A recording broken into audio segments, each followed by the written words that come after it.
This time I recognize the gentleman from Louisiana, Vice Chairman of the Subcommittee, Mr. Scalise, for 5 minutes. Thank you, Mr. Chairman. Appreciate you having this hearing. And Mr. Secretary, welcome to our committee. Thank you for coming to testify before us and talk about some of the issues that we work on here in the Energy Subcommittee. I know over the years we've been pushing, a lot of us have been pushing for a true all-of-the-above energy strategy to open up more areas that are right now blocked for exploration in America, to try to greenlight projects like the Keystone Pipeline so that we can bring in more energy from a trusted partner and friend like Canada that gives us less reliance on some of these Middle Eastern countries who don't like us, help our trade imbalance, and just many other things that are needed to expedite the process of producing American energy, keeping agencies like EPA from trying to interfere with the hydraulic fracturing process that's been so successful and opened up so many of these some of these shale plays across the country that are not only creating a lot of American energy, but a lot of jobs, a really bright spot in our economy. Your predecessor in this position had made comments over the years that we should have gas prices at the levels of Europe, and really pushed for an energy policy that I think the President shared that actually has led to, I think, less American energy, made it harder for us to open up areas and do more exploration in America. I'm curious to see what your overall strategy is on energy in general, but also specifically things like gas prices, as families still pay over $3 a gallon right now, and with the summer approaching, likely to be paying higher. Do you have a plan to try to lower gas prices, to try to increase American energy, to try to keep the federal government from making it even harder to produce in this country than it is right now, and create those jobs? So I can just throw that out to you. There are quite a few questions in there. First, again, I very much subscribe to the President's all-the-above strategy, and I think we disagree with the President's definition of all of the above. It seems to be more focused on above and nothing below, which is not all of the above.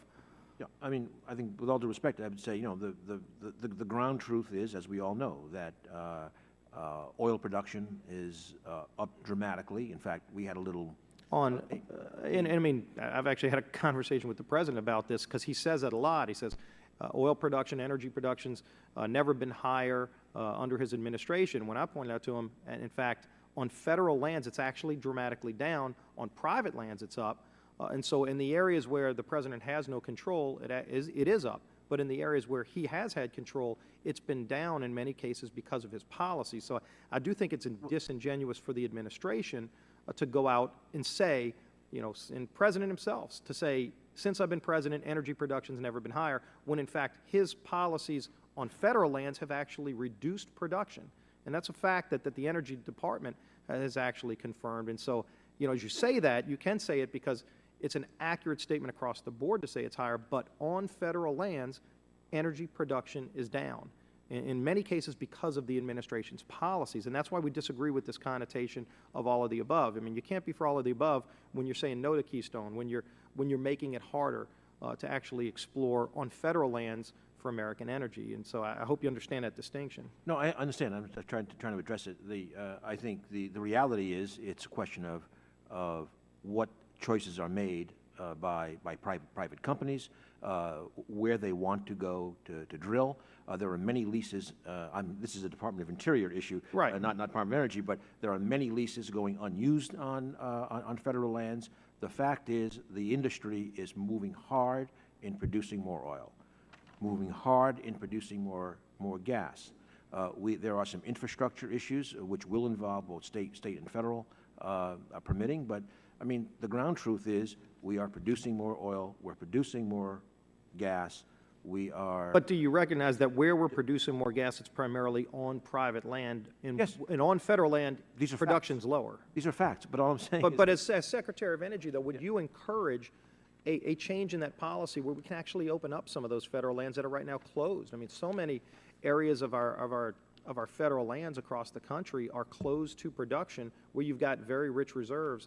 We've been trying to get the administration to be in all of the above administration and open some of that up. Would you be open to kind of promoting that as Secretary of Energy, where you would have a bully pulpit to push for that kind of increase in production on federal lands where it's down?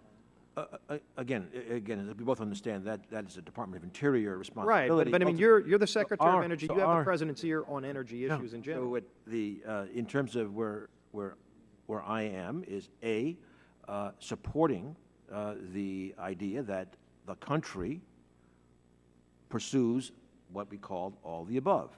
That is, we will continue to produce more oil, decrease our exports, help our balance of trade. The Department of Energy will be supporting that certainly in trying to advance technologies for environmentally sound production. We want to work with our other sister agencies like DOI and EPA in terms of getting better data. There are issues such as methane emissions and beneficial reuse by the companies. I had a meeting this morning, in fact, which was very, very interesting in that regard. So I think we are totally supportive of this vision of pushing all the above. We'll look forward to If I go working with to- you on that. And Gentleman's go time. to- we'll have more of this. I know I'm out of time. Oh, I'm sorry. I appreciate that. I know You we'll also have had the more of this gasoline prices, conversation but okay. in the future. But thanks for coming, and Thank you. congratulations I'd be happy on to discuss that. getting this new position. Look forward to working with you. This time